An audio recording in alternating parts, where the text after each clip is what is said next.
What's up everyone? Welcome back to the channel.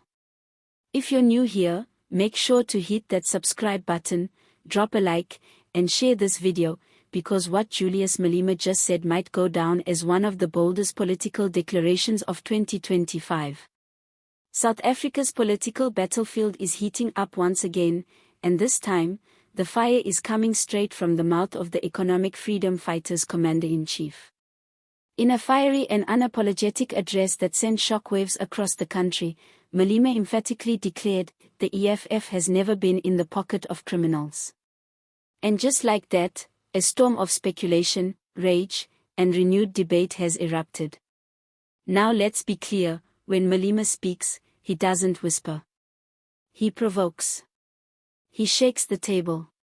And once again, his words have thrown both the ANC and the Democratic Alliance into panic mode. Because this wasn't just a denial of wrongdoing. This was a declaration of war against a political system that Malema says is rotting from the core, a system where criminal syndicates have allegedly captured entire departments, municipalities, and even the police. The context here matters. The EFF has faced years of allegations, innuendo, and targeted campaigns accusing it of being cozy with tenderpreneurs, rogue businesspeople, and dodgy political operators. From the VBS Mutual Bank scandal to whispers of financial backers with criminal pasts, critics have tried to paint the Red Berets as just another version of the corruption that's plagued South Africa for decades. But Malema wasn't having any of it. He stood tall before his supporters, party leaders, and the nation, firing back with ferocity.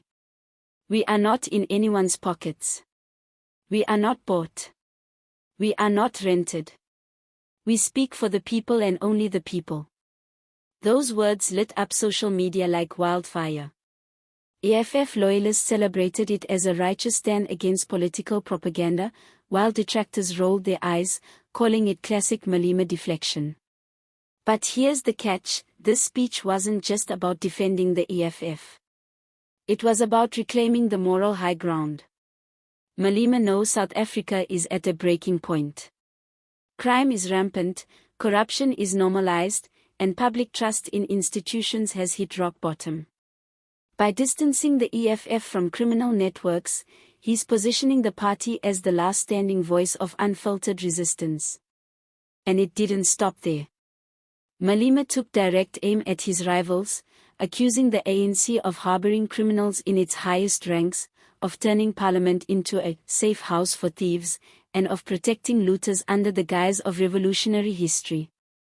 He mocked the DA for pretending to be clean while, in his words, drowning in white monopoly money and selective outrage. It was classic Malema, raw, unapologetic, and deeply political. But let's not forget that Malema isn't just talking to his base. He's talking to disillusioned South Africans who feel betrayed by everyone. He's speaking to young people who've never had a job, to township residents who sleep through gunfire, and to families watching the price of food and electricity destroy their futures. In that sense, this wasn't just a denial. It was an audition for power. Malema knows the 2026 elections are around the corner.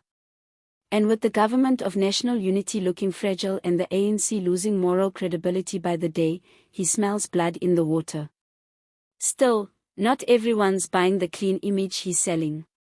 Critics were quick to point out that the EFF's own track record is far from squeaky clean.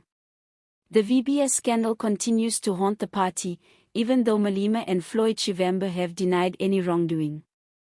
There are ongoing questions about the party's funding, lifestyle choices of its top leaders, and its flirtations with controversial figures both in business and politics.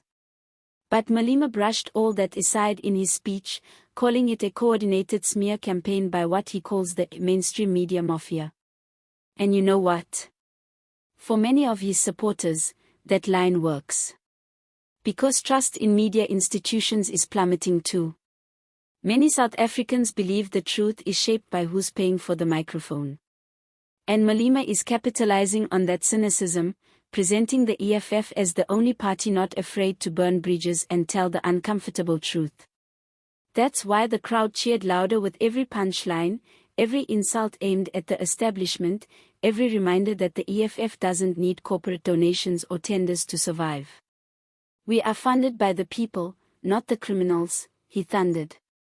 But the question remains, can the EFF truly stay clean in a dirty game? South African politics is infested with shadowy alliances, secret deals, and backroom handshakes. The very structure of power often demands compromise. So if the EFF gets closer to national power, will it still stand firm against the temptations of state capture, or will it become what it claims to fight against? Malema says it won't.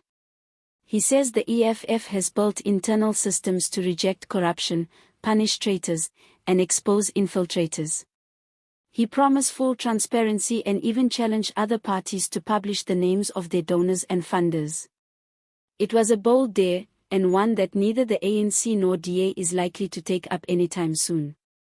This latest speech has reignited a core debate about who can truly lead South Africa out of the crisis.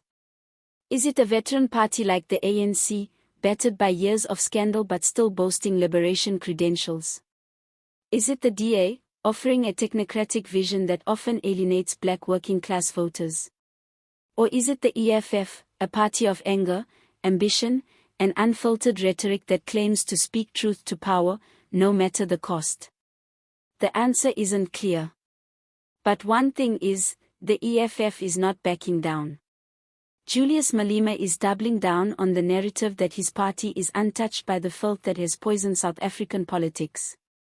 Whether that narrative holds up under scrutiny remains to be seen. But as far as political theatre goes, this was Malema at his most dangerous, focused, furious, and firing on all cylinders. So stay tuned, folks. South Africa's political future is once again in the crosshairs, and the Red Berets are marching forward, loudly proclaiming that they're not in anyone's pocket except, maybe, the people's. Like, share, and subscribe to keep up with the chaos, the drama, and the fight for South Africa's soul. Because this story is far from over.